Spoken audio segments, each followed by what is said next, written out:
발사.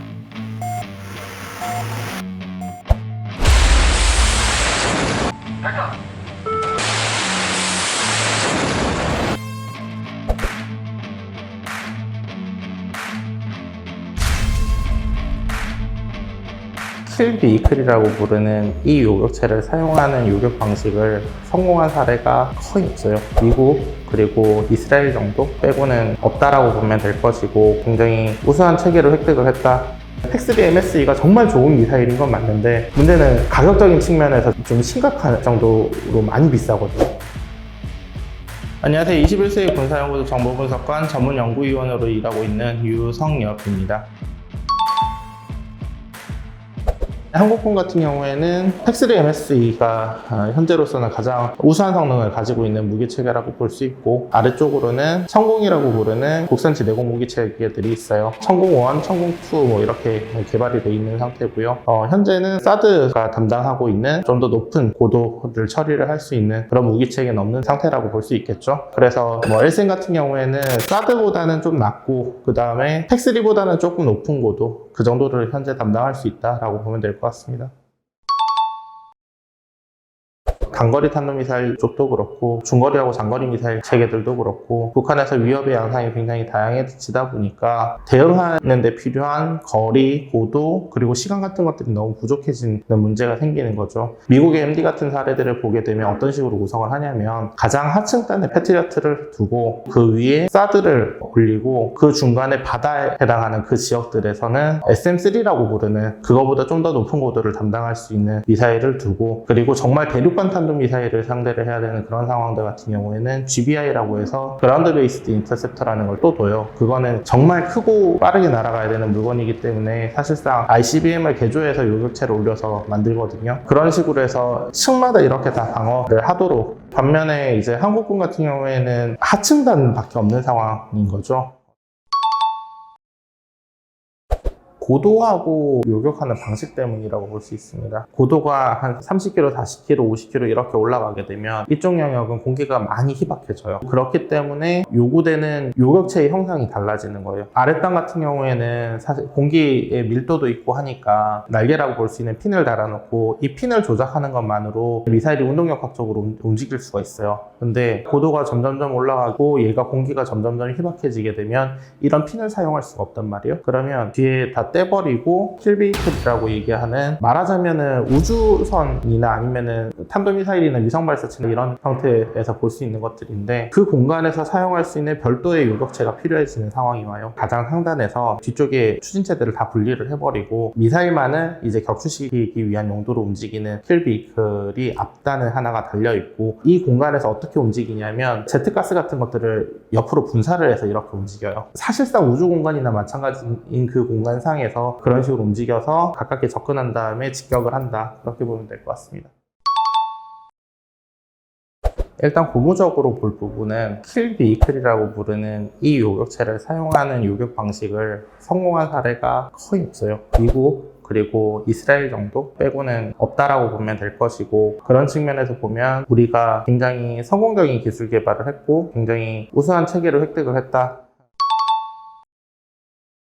항공기를 요격하는 체계들 같은 경우에는 미사일이 서로 부딪히게 만드는 운동에너지탄의 형태보다는 파편을 이렇게 땅 터뜨려서 파편을 맞고 떨어지게 만드는 방법을 사용하는 경우들이 보편적이거든요. 근데 이렇게 되면 문제가 뭐냐면, 이 탄이 그냥 적당히 죽은 상태에서 그냥 떨어지는 거예요. 민가라던가 이런 데 그냥 떨어지게 되면은 그거 자체로도 피해가 발생을 할 수 있죠. 실제로 골프전에서 그런 사례들이 좀 많이 발생을 했었어요. 그렇기 때문에 최신형의 미사일 요격체들은 운동에너지탄의 형태로 운영됩니다. 그러니까 말 그대로 직격하는 방식으로 사용이 되고요. 미사일이 날아오면 요격체가 날아가서 정확하게 여기에 몸체를 부딪혀서 그 운동에너지로 이걸 산산조각 내는 형태를 취해요. 이게 장점이 뭐냐면, 이렇게 탕하고 쳐버리면은 탄도도 확실하게 무력화를 시킬 수 있고, 특히나 화학무기나 이런 것들 같은 경우에는 이 충격 때문에 화학작용대가 다 흩어져 버리니까 사실상 효과를 발휘할 수 없는 그런 형태를 조성을 할 수가 있거든요. 패트리엇 같은 경우에도 팩3 이후에는 운동에너지탄이 다 됐단 말이에요. 직격이 가능한. 그리고 사드 같은 경우에도 마찬가지로 운동에너지탄인데, 저층에서는 보통 공기가 밀도가 굉장히 높기 때문에 미사일이 이동할 때 보면 앞단에서 속도가 빠르니까 공룡 동력가열 때문에 그 미사일 앞부분이 많이 뜨겁게 달아오르겠죠. 근데 이렇게 되면 탐색기로 사용할 수 있는 게 종류가 좀 많이 줄어들게 되는 문제가 생깁니다. 고도가 어느 정도 올라가서 공기가 좀 희박해진다 라고 한다면 적외선 시커를 가지고 있는 이런 탐색기를 달아놓은 요격체를 사용을 해서 미사일을 요격하기가 쉬워지는 조건이 되기 때문에 고도 한 40km, 50km 이렇게 위쪽으로 올라가게 되면 킬비이클에 레이더나 아니면 적외선이나 이런 것들을 사용을 하는 그런 방식으로 바뀌게 되죠. 그래서 사드 같은 경우에도 킬비이클이 따로 있는 형태라고 볼 수 있고, 우리 같은 경우에도 천공이나 이런 것들은 킬비이클이 따로 없이 그냥 요격체가 그대로 날아가는 형태지만, 이번에 개발된 L-SAM 같은 경우에는 킬비이클이 따로 있는 형태다, 그렇게 보시면 될 것 같습니다.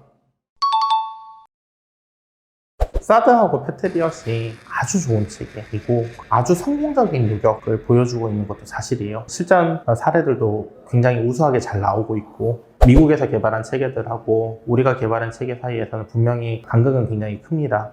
다만 결국에는 지대공 무기 체계들은 어느 정도 중첩을 해서 서로가 서로에게 기대는 형태로 방어 체계를 구성을 할 수밖에 없거든요. 그런데 중첩해서 방어를 한다라고 쳤을 때 미군의 지대공 무기 체계들은 전부 다 현 시점에서 너무 다 비싼 체계들 뿐인 상황인 거죠. 그나마 비용 대 효과를 고려를 하면서 운영할 수 있는 거는 암람을 사용한 네이셉스밖에 없어요. 그게 어떻게 보면은 미군 지대공 무기 체계들의 가장 큰 강점이기도 하지만 약점이기도 할 수 있는 부분이에요. 왜냐하면 전쟁은 하루 안에 안 끝날 수 있거든요. 우크라이나 사례에서 보듯이 굉장히 전쟁이 오래 가고 길게 가고 내가 생각보다 막아야 되는 표적의 수가 굉장히 많아지는 이런 상황에서는 결국에는 물자의 문제가 되는 것이고, 비용 대 효과라던가 이런 측면들도 고려는 할 수밖에 없을 거예요. 팩스비 MSE가 정말 좋은 미사일인 건 맞는데 문제는 가격적인 측면에서 좀 심각한 정도로 많이 비싸거든요. 근데 우리 쪽 같은 경우에는 미사일 한 발 한 발의 비용적인 측면에서는 오히려 우리가 장점을 가지는 부분들이 생길 거예요. 만약에 그 시장에서 우리가 비용 측면에서의 경쟁력을 충분히 가질 수 있는 체계다라고 한다면 UAE 같은 이런 국가들에서도 충분히 경쟁력을 가질 수 있다라고 보고요. 작년에 천궁2의 성공적인 수출 사례도 있었잖아요. 그 수출 사례의 연장선에서 효과적인 마케팅을 한다라고 한다면 해외 시장에서도 충분히 경쟁력을 가질 수 있다라고 볼 수 있습니다. 패트리엇이나 사드를 예로 들면 동일한 레이더하고 동일한 지휘통제 차량을 두고 필요한 요격체를 만드는 형태를 사용을 하거든요. 굉장히 넓게 설계를 미리 해놓는 거예요. 그러면은 내가 앞으로 20년, 30년 동안 운용을 할 때 내가 다른 요격체를 가지고 와야 됐을 때 요격체만 바꿔 끼면은 쉽게 붙을 수 있도록 설계를 할 수가 있겠죠. 근데 반면에 우리 같은 경우에는 작은 거부터 큰 거 순서로 계속 이렇게 만들면서 체계가 중복성이 계속 생기고 있는 상황이 되는 거죠. 그런 문제들이 좀 있어요. 그러니까 만약에 우리가 전쟁이 났고 우크라이나처럼 300발, 400발씩 지대공 미사일을 계속 소모를 해야 되는 상황이다 라고 하면, 전쟁 전에 준비해놨던 국산 무기 체계들의 지대공 유도탄이 떨어졌다 라고 하면, 그때는 이 체계 전체 레이더, 지휘통제 차량 이런 것들 싹 버리고 그 자리를 패트리엇과 네이셈스로 대신할 수밖에 없는, 결국 전쟁은 혼자서 못하거든요. 상호 운용성 측면에서 얼마나 미사일을 서로 공유를 할 수 있느냐 하는 부분들, 그런 부분들을 같이 고민을 해야 될 시점이라고 봅니다.